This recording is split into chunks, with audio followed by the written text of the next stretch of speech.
Picture the image many people once had of Prince Harry, the boy who walked behind his mother's coffin and made a country cry. The teenager caught in messy headlines but still described as cheeky. The young man in uniform serving in Afghanistan, the founder of the Invictus Games standing beside wounded veterans and talking about hope and recovery. Now picture the way he is talked about in many headlines today. Difficult, ungrateful, obsessed with his own story. Public opinion polls in Britain show that a clear majority now view him negatively, with around 3 in 10 people holding a positive view and about 6 in 10 feeling unfavorable. In the United States, where he was once far more popular, his ratings have also slipped, although they remain more positive than negative. What happened between those two pictures? In this video, we are not going to replay every headline. We are going to trace the key moments that turned a prince who was framed as lovable into someone many people now find hard to recognize. And we are going to ask whether that change says more about him or about the way we consume royal stories. Welcome to Royally Misrepresented. This channel exists for people who are tired of loud opinions and still want to understand. Here we put the gossip to one side for a while and walk through the timeline calmly. Today we are focusing on Prince Harry.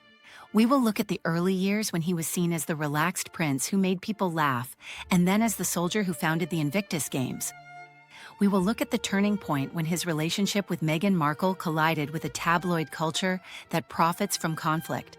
We will follow the story through their step back from royal duties, the Oprah interview, the Netflix series, and his memoir Spare, and how each of those moments shifted the public conversation. Finally, we will sit with a harder question. When people say he has changed, are they really describing a transformation in his character?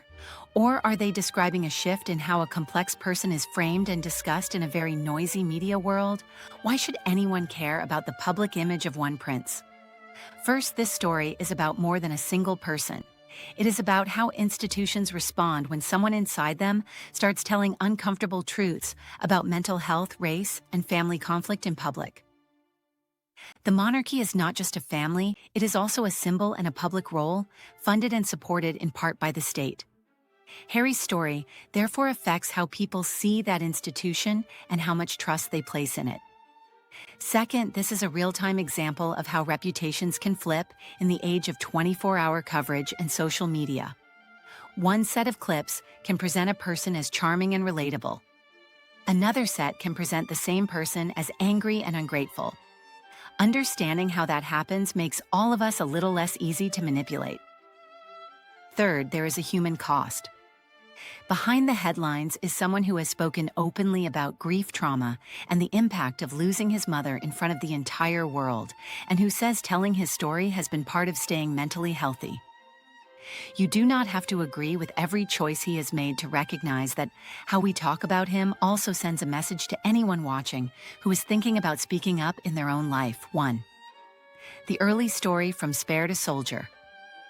For much of his youth, Harry was presented in the press as the Spare the second son.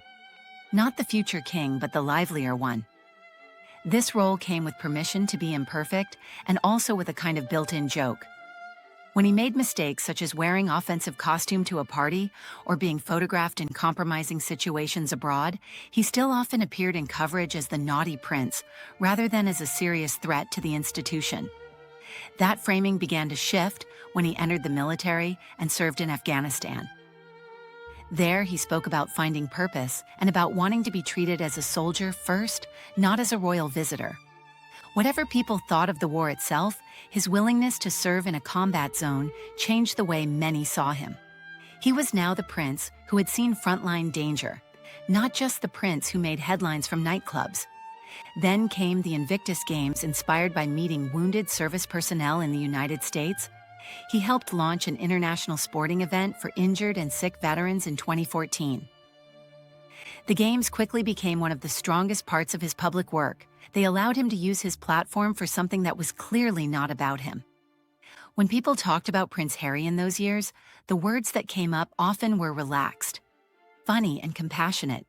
This is the baseline that makes the later inversion feel so intense. To Meghan as turning point and mirror. The next chapter in his public image cannot really be separated from his relationship with Meghan Markle. When their relationship became public, the early coverage often framed them as a modern love story. an Army veteran prince and an American actor with her own career and voice. But very quickly, patterns emerged that went beyond normal curiosity. Meghan's race, her family, and her previous marriage were pulled apart in ways that felt different from the treatment of previous royal partners. Harry noticed this shift early. In a rare public statement in 2016, he called out what he described as a wave of abuse and harassment, much of it with racial and sexist tones directed at Meghan from parts of the press and from social media. This was one of the first times he openly challenged the system that had once framed him as lovable, even when he made serious mistakes. From this point onward, his image began to fuse with hers. To people who disliked Meghan, he became the weak prince controlled by his wife. To those who recognized the racism and hostility she faced, he became the partner who finally refused to let the institution remain silent. The same choice to protect his family was read in completely opposite ways depending on the lens. 3. Stepping away and speaking out. The real rupture came in early 2020 when Harry and Meghan announced that they would step back as senior working royals and work toward financial independence while living partly in North America. The press quickly labeled this megahit, even though the decision clearly involved both of them. For supporters, this move looked like self-protection. For critics, it looked like betrayal. From that moment on, every public step was framed inside that split story. Their interview with Oprah in 2021 deepened the divide. In that conversation, they spoke about serious mental health struggles and about a member of the family raising concerns about how dark their baby's skin might be. Harry talked about feeling trapped inside the system for most of his life and about his fear that history would repeat itself with Meghan facing the same relentless pursuit that his mother had endured. Some viewers saw this as an honest attempt to explain why they had left. Others saw it as washing family pain in public and damaging the monarchy for personal reasons. The Netflix series Harry and Meghan added more detail from their point of view, showing behind-the-scenes footage and narrating the story as they experienced it. Again, reactions mirrored the existing split. People who already believed they were mistreated saw further evidence. People who already believed they were ungrateful saw more reasons to feel that way. Then came Spare, his memoir, published in early 2023. It broke records for nonfiction sales and became one of the most talked about books of the year. In it, he described drug use, his grief over his mother, intimate details of family conflict, and even account of how many people he believed he had killed in Afghanistan. For some, this level of candor felt brave and overdue. For others, it crossed a line of privacy, duty, and respect. Once again, the same act of telling his story produced admiration and disgust, often in equal measure. 4. The media mirror and the echo chamber. At this point, it is easy to say that Harry changed and leave it there, but it is also worth looking at how the environment around him shifted. For years, tabloid newspapers treated him as valuable content. His party era was lucrative. His military service offered powerful images of bravery. Invictus gave them inspirational shots and human interest stories. When he was framed as the lovable prince, he was still being used to sell papers, but in a way that felt mostly light. Once he began to challenge the system and step away, the tone of much of that coverage flipped. Negative stories draw clicks, and in the case of Harry and Meghan, there is a whole online economy built around criticizing them.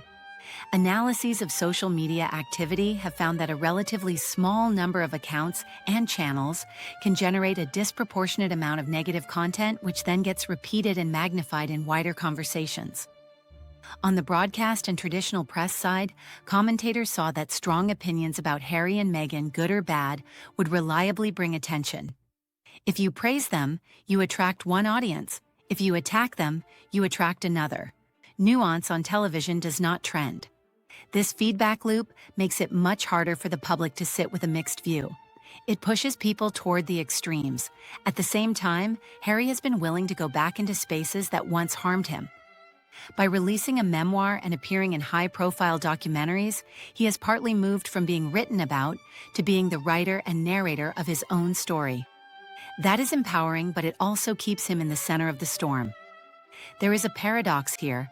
To correct what he sees as false narratives, he has had to generate more narratives. The result is a man trying to take control of his image in an environment that turns every word into content. 5 legacy in flux, so where does that leave him now? On one side, polling in Britain shows that Harry is currently viewed more negatively than positively by the public, although younger people tend to be kinder in their assessments. In the United States, he remains more liked than disliked, but his ratings have fallen from the high levels seen around his wedding and early charity work. On the other side, his core projects continue. The Invictus Games are now a regular international event with strong support from competitors and families, and his closing speech at the 2025 Games in Vancouver made clear that he intends to keep them going for as long as they are needed. His media work through Archewell Productions has been extended with a new first-look agreement with Netflix, even if the financial terms and viewing figures are more modest than some early expectations. In interviews after Spare, he has said that his conscience is clear and that his goal was not revenge but accuracy, that he wanted to tell his story in order to stop others telling it for him. That does not mean everyone will agree with the way he told it, but it does make his motivation more complicated than simple rebellion. In the end, his legacy is still being written. He is no longer the carefree prince who could make mistakes and be forgiven with a shrug. He is also not the one-note villain some headlines want him to be. He is a man whose public image has flipped more than once. From grieving boy to party prince, from soldier to founder, from senior royal to independent figure telling his own story. How history judges that journey will depend not only on his future choices, but also on what we as audiences choose to amplify. When you look at Prince Harry's journey, it is easy to stop at the extreme views, the perfect hero who can do no wrong, or the selfish traitor who only complains reality. As usual sits in a more uncomfortable place, a man shaped by early loss who found purpose in service, who fell in love with someone already treated as an outsider, who tried to protect his family in ways that challenged a powerful institution, and who has sometimes handled that fight in ways that made even supporters pause. I would like to know how you see it. Has Harry truly changed in your eyes, or has the story around him changed more than the person himself? If this breakdown gave you something to think about, you can support Royally Misrepresented by liking this video, subscribing, and sharing it with someone who has mostly known Harry and Meghan through negative headlines. Please keep the comments reflective and respectful. Royal stories are rarely as simple as hero or villain. They are long unfolding negotiations between individuals, institutions, and a public that is often not sure what it wants from its symbols. Prince Harry's path from adored younger son to polarizing public figure is one of the clearest examples of that.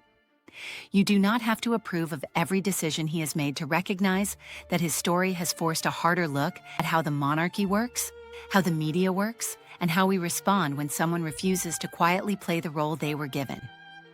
Thank you for spending this time with Royally Misrepresented. Here we aim for calm authority, clear facts, and balanced interpretation.